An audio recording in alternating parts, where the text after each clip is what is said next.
the possibility of a sales tax, theoretically, right? What could that potentially look like? And so I think the idea that we wanted as a council and we want to explore is what a menu of options could look like for Detroit, whether it's an entertainment tax, an amusement tax, a local sales option that will give the city the ability to look at how we can generate revenue for our city. And so this report essentially would do a deep dive into letting us know the legal barriers that we face, the legislative barriers that we face, but more importantly, if we can overcome them, how much money a hotel tax, a entertainment tax, an amusement tax could generate for the city of Detroit to create possible revenue streams for our city. And when you talk about those revenue streams, what could that additional revenue help the city do? Yeah, that's a great question. I mean, my proposal has always been if we can create revenue to Detroit, we can possibly offset that by reducing property taxes for Detroiters. Everyone knows that we have some of the highest property taxes in the country.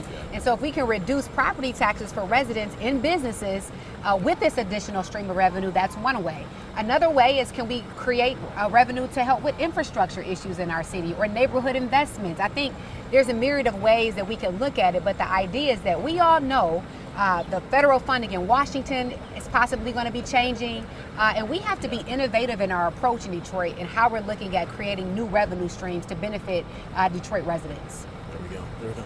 Talk about the potential hurdles that you guys could face legislatively, because this is what in Michigan's Constitution. Exactly. About exactly. And so how this could potentially even be tailored could kind of forecast the kind of opposition that you might face in Lansing. Yeah, it's going to be a challenge. It's going to be a challenge getting this through the legislator, but I think what we're trying to do is create the framework, right? The data, what it would impact, how it would impact Detroit, the amount of money that it would generate, and then ultimately it would take changes in state law, and then possibly a ballot measure that would have to go in front of the people of Detroit to vote on. But again, I think the consensus that I've heard with most Detroiters is that, number one, we need more funding in our city to address the myriad of issues and priorities that we have.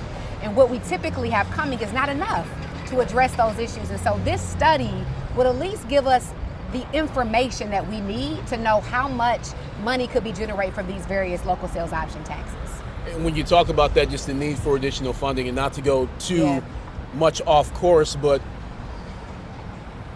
how long is it before we're not simply bringing in enough for operations, for other investments, infrastructure, et cetera?